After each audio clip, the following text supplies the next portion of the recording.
नमस्कार। आज हम मानव भूगोल के मूल सिद्धांत का अध्याय 4 मानव विकास इसका अध्ययन करेंगे। वृद्धि और विकास शब्द आपके लिए नई नहीं है। आपने अपने चारों ओर देखिए, लगभग प्रत्येक वस्तु जिसे आप देख सकते हैं और बहुत सी जिन्हें आप नहीं देख सकते, बढ़ती और विकसित होती है। ये वस्तुएं, पौधे, नगर, विचार, राष्ट्र, संबंध अथवा यहाँ तक कि आप स्वयं भी हो सकते हैं। इसका क्या अर्थ है? क्या वृद्धि और विकास का एक ही अर्थ है? क्या दोनों एक दूसरे के साथ चलते हैं? इस अध्याय में राष्ट्रों और समुदायों के संदर्भ में मानव विकास की अवधारणा की विवेचना की जाएगी। तो आइए हम समझते हैं वृद्धि और विकास क्या है। दोनों एक ही चीज़ें हैं, दोनों अलग अलग चीज़ें हैं। वृद्धि और विकास दोनों समय के संदर्भ में परिवर्तन को इंगित करते हैं। अंतर यह है कि वृद्धि मात्रात्मक और मूल्य निरपेक्ष है। इसका चिन्ह धनात्मक अथवा ऋणात्मक हो सकता है। तो वृद्धि मतलब धनात्मक ऋणात्मक दोनों हो सकती है, पर यह मात्रात्मक और मूल्य निरपेक्ष होती है। इसका अर्थ है कि परिवर्तन धनात्मक और अथवा ऋणात्मक दोनों हो सकते हैं। विकास का अर्थ गुणात्मक परिवर्तन है जो मूल्य सापेक्ष होता है। इसका अर्थ है कि विकास तब तक नहीं हो सकता जब तक वर्तमान दशा में वृद्धि ना हो। तो विकास का मतलब होता है सीधा सीधा डेवलपमेंट क्या है, और वृद्धि का मतलब होता है ग्रोथ। विकास उस समय होता है जब सकारात्मक वृद्धि होती है। तो इसका भी याद रखना है कि विकास कब होगा, जब सकारात्मक वृद्धि होती है, इसमें नकारात्मकता नहीं होती। तथापि सकारात्मकता वृद्धि से सदैव विकास नहीं होता। विकास उस समय होता है जब गुणवत्ता में सकारात्मक परिवर्तन होता है। उदाहरण के लिए, किसी निश्चित समयावधि में यदि किसी नगर की जनसंख्या 1 लाख से 2 लाख हो जाती है तो हम कहते हैं नगर की वृद्धि हुई।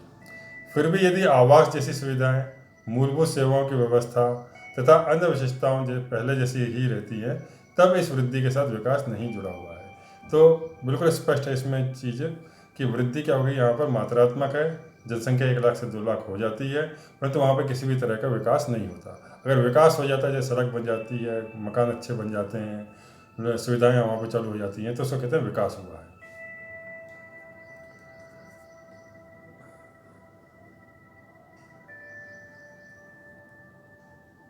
ये एक चित्र दिया हुआ है इसमें, बंडा से 2004 का और जून 2004 का, दिसंबर 2004 का दिया हुआ है। क्या आप जानते हैं कि नगरों की वृद्धि भी ऋणात्मक हो सकती है?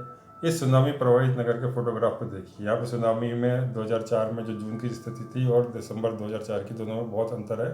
मकान वहाँ पे एकदम समाप्त हो चुके हैं। चलिए आगे देखते हैं। यह है कि किसी देश की अर्थव्यवस्था जितनी ज़्यादा बड़ी होती थी, उसे उतना ही अधिक विकसित माना जाता था। लेकिन इस वृद्धि का अधिकांश लोगों के जीवन में परिवर्तन से कोई संबंध नहीं था। किसी देश में लोग जीवन की गुणवत्ता का जो आनंद लेते हैं, उन्हें जो अवसर उपलब्ध है और जिन स्वतंत्रताओं का वे भोग करते हैं, विकास के महत्वपूर्ण पक्ष हैं। यह विचार नया नहीं है। पहली बार इन विचारों को 80 के दशक के अंत और 90 के दशक के आरंभ में स्पष्ट किया गया था। इस संबंध में 2 अक्षरीय एशियाई अर्थशास्त्रियों महबूब उल हक और अमर्त्य सेन का कार्य महत्वपूर्ण है।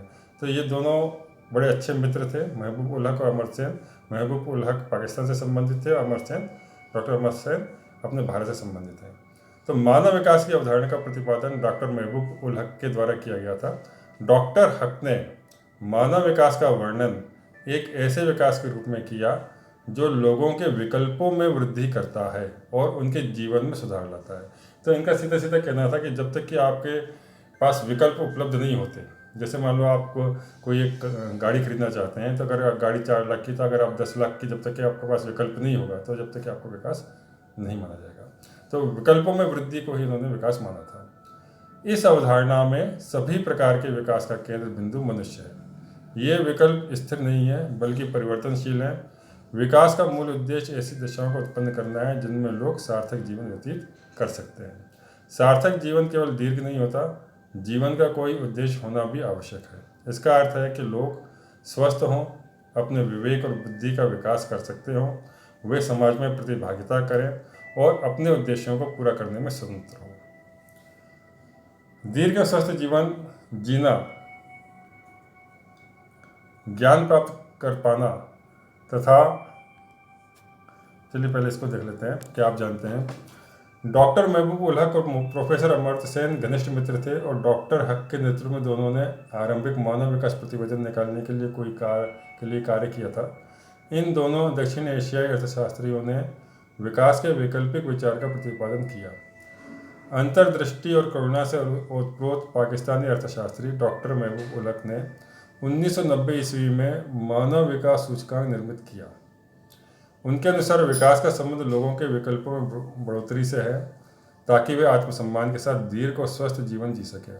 1990 ईस्वी से संयुक्त राष्ट्र विकास कार्यक्रम ने वार्षिक मानव विकास प्रतिवेदन प्रकाशित करने के लिए जिनकी मानव विकास की संकल्पना का प्रयोग किया है। डॉक्टर हक के मस्तिष्क की लोच और एक दायरे से बाहर सोचने की उनकी योग्यता उनके भाषणों में से एक भाषण से चित्रित की जा सकती है, जिसमें शॉ का उदाहरण देते हुए उन्होंने कहा, आज जो वस्तुएं हैं उन्हें देखते हो, पूछते हो क्यों।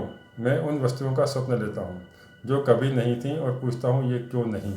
तो इसका मतलब सीधा सा मतलब है कि अगर मान लो हमारे अंदर इच्छाएँ ज़्यादा हैं, हमारा विकास करने की क्षमता ज़्यादा है, तो हमें उस तरह के सपने देखने चाहिए। वहीं दूसरी ओर नोबेल पुरस्कार विजेता अमर्त्य सेन ने विकास का मुख्य ध्येय स्वतंत्रता में वृद्धि, इसका मतलब है परतंत्रता में कमी के रूप में देखा। रुचिकर बात यह है कि स्वतंत्रता में वृद्धि भी विकास लाने वाला सर्वाधिक प्रभावशाली माध्यम है। स्वतंत्रता में वृद्धि का मतलब है कि हमें भी स्वतंत्रता चाहिए, हर चीज़ को खरीदने की, हर चीज़ को पाने की, वो स्वतंत्रता हमारे पास होनी चाहिए। उनका कार्य स्वतंत्रता की वृद्धि में सामाजिक और राजनीतिक संस्थाओं तथा प्रक्रियाओं की भूमिका का अन्वेषण करता है। इन अर्थशास्त्रियों का कार्य मील का पत्थर है जो लोगों का विकास पर होने वाली किसी भी चर्चा के केंद्र में लाने में सफल हुए हैं। चलिए अब यहाँ से हम देखते हैं फिर से। दीर्घ एवं स्वस्थ जीवन जीना, ज्ञान प्राप्त कर पाना तथा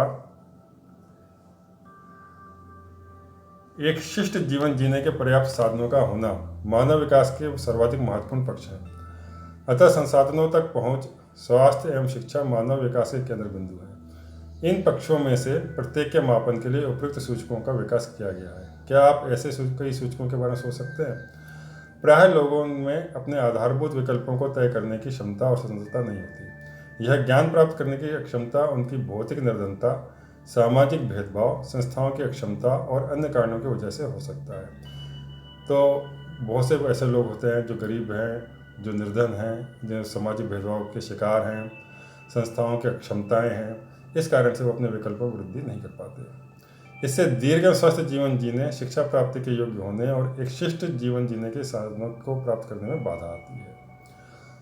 लोगों के विकल्प में वृद्धि करने के लिए स्वास्थ्य, शिक्षा और संसाधनों तक पहुँच में उनकी क्षमताओं का निर्माण करना महत्वपूर्ण है। यदि इन क्षेत्रों में लोगों की क्षमता नहीं है तो विकल्प भी सीमित हो जाते हैं। तो सीधा से संबंध, अगर विकल्प में अगर वृद्धि करनी है तो हमें स्वास्थ्य, मतलब अच्छा स्वास्थ्य चाहिए, अच्छी शिक्षा चाहिए और संसाधनों तक हमको पहुँच हमारी होना चाहिए। उदाहरण के लिए एक अशिक्षित बच्चा डॉक्टर बनने का विकल्प नहीं चुन सकता। सच्ची बात है, अगर 12वीं में अगर बच्चा अगर फेल हो जाता है तो वो डॉक्टर नहीं बन सकता, क्योंकि उसका विकल्प शिक्षा के अभाव में सीमित हो गया है। इसी प्रकार प्राय निर्धन लोग बीमारी के लिए चिकित्सा उपचार नहीं चुन सकते, क्योंकि संसाधनों के अभाव में उनका विकल्प सीमित हो जाता है। तो जो निर्धन या गरीब है वो अगर वो बीमार हैं तो अच्छी चिकित्सा सुविधा को प्राप्त नहीं कर पाते। अब ये महत्वपूर्ण टॉपिक है यहाँ पे, मानव विकास के 4 स्तंभ।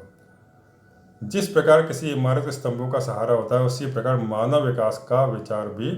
अब देखो मानव विकास के 4 स्तंभ कौन कौन से हैं, ये बहुत महत्वपूर्ण चीज़ है।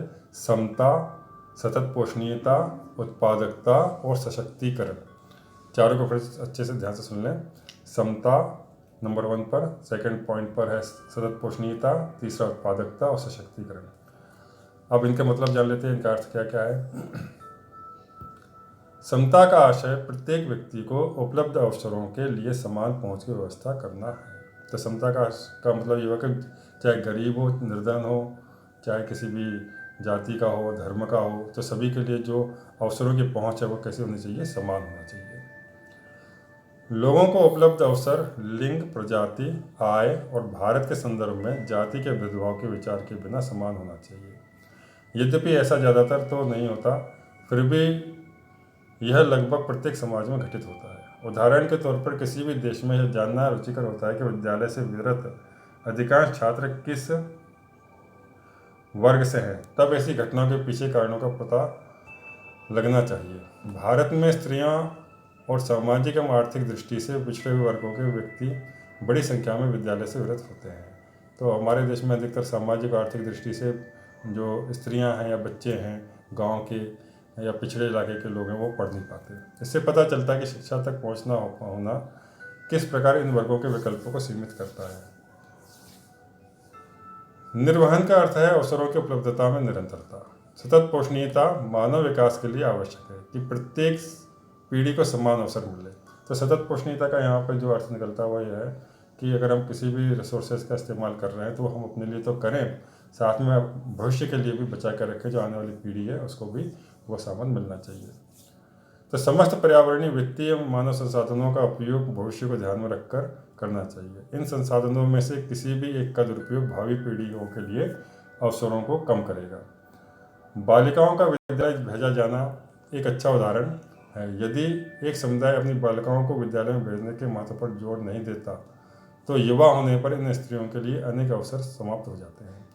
तो इसमें साफ दिया हुआ कि जो शिक्षा है वो बालिकाओं को अच्छी मिलनी चाहिए। अगर बालिकाओं को शिक्षा अच्छी नहीं मिलेगी तो आने वाले समय में वो आर्थिक रूप से संपन्न नहीं हो पाएंगी या उनको नौकरी में या जॉब करने में परेशानी हो सकती है। उनकी वृत्तिका के विकल्पों में तीव्रता से छटनी हो जाएगी और यह उनके जीवन के अन्य पक्षों को प्रभावित करता है। अतः प्रत्येक पीढ़ी को अपनी भावी पीढ़ियों के लिए अवसरों और विकल्पों की उपलब्धता को सुनिश्चित करना चाहिए। अगला पॉइंट इसमें उत्पादकता।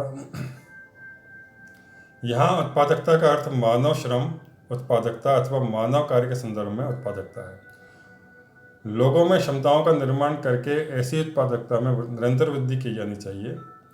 अंततः जन समुदाय ही राष्ट्रों के वास्तविक धन होते हैं। इस प्रकार उनके ज्ञान को बढ़ाने के प्रयास अथवा उन्हें बेहतर चिकित्सा सुविधाएं उपलब्ध कराने में उनकी कार्य क्षमता बेहतर होगी। लास्ट पॉइंट है इसका सशक्तिकरण। तो सशक्तिकरण का अर्थ है अपने विकल्प चुनने के लिए शक्ति प्रदान प्राप्त करना। ऐसी शक्ति बढ़ती हुई स्वतंत्रता और क्षमता से आती है। लोगों को सशक्त करने के लिए सुशासन एवं लोकोन्मुख नीतियों की आवश्यकता होती है। तो सामाजिक एवं आर्थिक दृष्टि से पिछड़े हुए समूहों के सशक्तिकरण का विशेष महत्व है। तो सशक्तिकरण का मतलब है कि जो विकल्प हमें चुनना है तो इसके लिए हमें क्या होना चाहिए, धन होना चाहिए या उस तरह की शक्ति होना चाहिए जिससे हम उसको प्राप्त कर सकें। नेक्स्ट है इसमें मानव विकास के उपागम। मानव विकास की समस्या को देखने के लिए अनेक ढंग हैं। कुछ महत्वपूर्ण उपागम है आयोपागम, कल्याण उपागम, न्यूनतम आवश्यकता उपागम और क्षमता उपागम। तो यहाँ पे 4.1 में इनके बारे में दिया हुआ है और इसमें एक बहुत महत्वपूर्ण चीज़ आपको बता रहे हैं कि जो क्षमता उपागम है, इस उपागम का संबंध प्रोफेसर अमर्त्य सेन से है। ये 1 नंबर क्वेश्चन आया था लास्ट ईयर। तो संसाधनों तक पहुँच के क्षेत्र में मानव क्षमता का निर्माण बढ़ते मानव विकास की कुंजी है।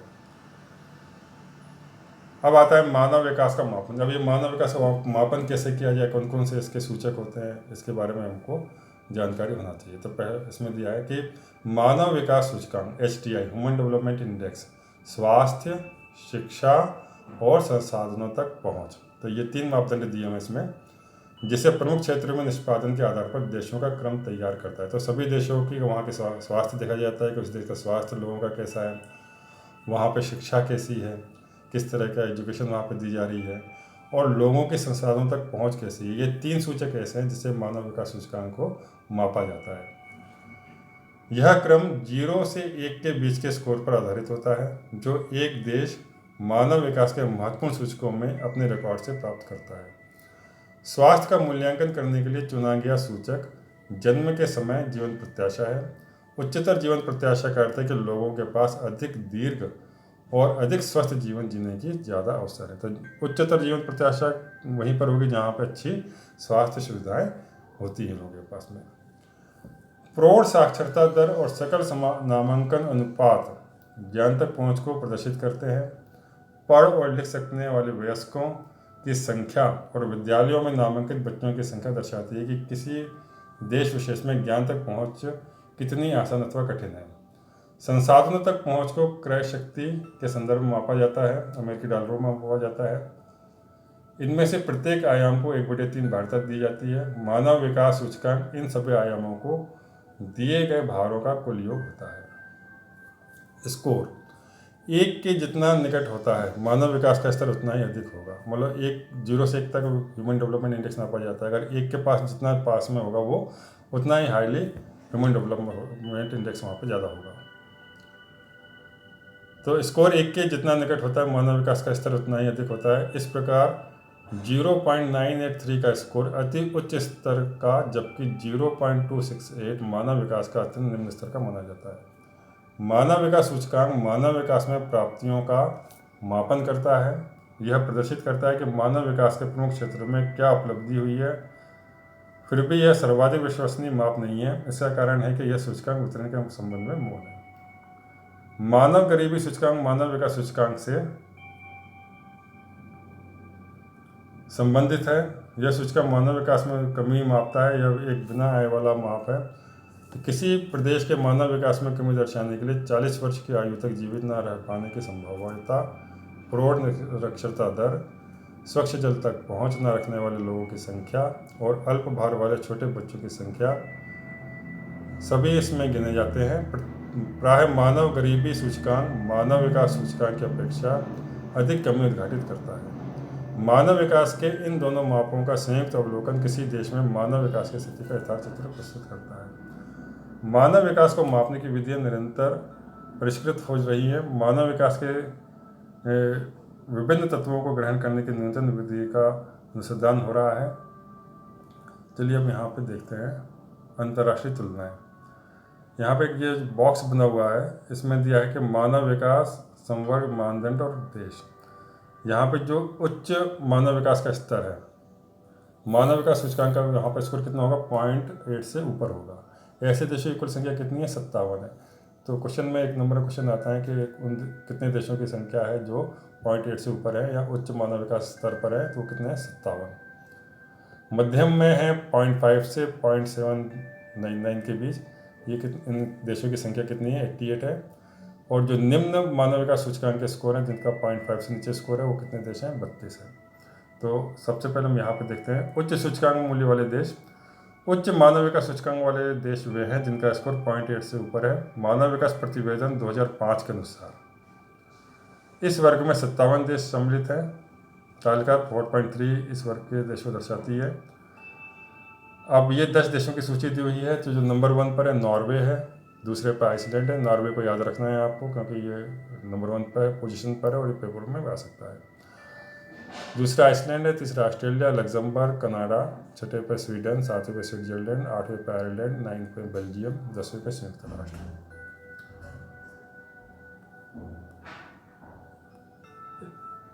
इसके बाद हम देखते हैं मध्यम सूचकांक मूल्य वाले देश। मानव विकास के मध्यम स्तरों वालों देशों का वर्ग विशालतम है। इस वर्ग में कुल 88 देश हैं। इनमें से अधिकांश देशों का विकास द्वितीय विश्व युद्ध के बाद की अवधि में हुआ है। इस वर्ग के कुछ देश पूर्वकालिक उपनिवेश थे, जबकि अन्य अनेक देशों का विकास 1990 ईस्वी में तत्कालीन सोवियत संघ के विघटन के पश्चात हुआ है। इनमें से अनेक देश अधिक लोकोन्मुख नीतियों को अपनाकर तथा सामाजिक भेदभाव को दूर करके तेजी से अपने मानव विकास कोर्स में सुधार कर रहे हैं। इनमें से अधिकांश देशों में उच्चतर मानव विकास के स्कोर वाले देशों की तुलना में सामाजिक विविधता अधिक पाई जाती है। इस वर्ग के अनेक देशों ने अपने अभिनव इतिहास में राजनीतिक अस्थिरता और सामाजिक विद्रोह का सामना किया है। अब आता है निम्न सूचकांक वाले देश। तो मानव विकास के निम्न स्तरों वाले देशों की संख्या कितनी है, 32 है। और इनका कारण क्या है, यहाँ पर राजनीतिक उपद्रव है, गृह युद्ध हुआ, यहाँ पर छोटे देश हैं अधिकतर, यहाँ पर विकास कम है। सामाजिक अस्थिरता, अकाल, बीमारी और अधिक घटनाओं के दौर से गुजर रहे हैं। सुविचारित नीतियों के माध्यम से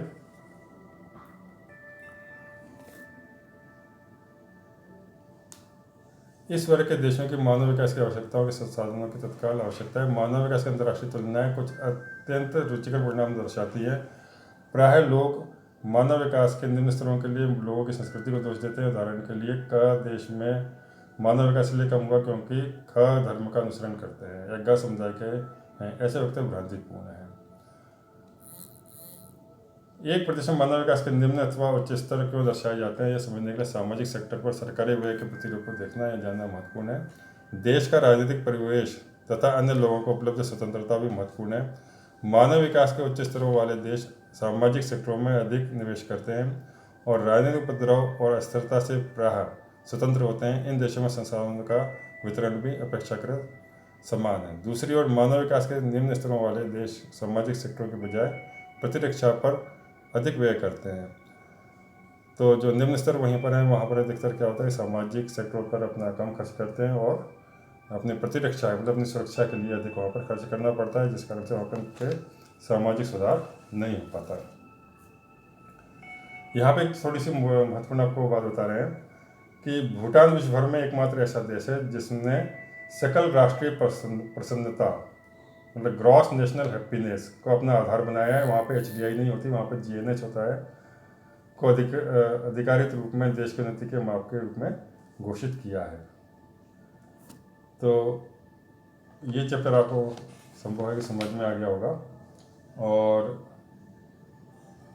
नेक्स्ट चैप्टर 5 हम लोग लेंगे। इसके क्वेश्चन आंसर आप लोगों को कर लेने हैं। ये 30 शब्दों वाले जो कुछ प्रश्न हैं, मानव विकास के 3 मूलभूत क्षेत्र कौन से हैं, मानव विकास के 4 प्रमुख घटकों के नाम लिखिए, मानव विकास सूचकांक के आधार पर देशों का वर्गीकरण किस प्रकार किया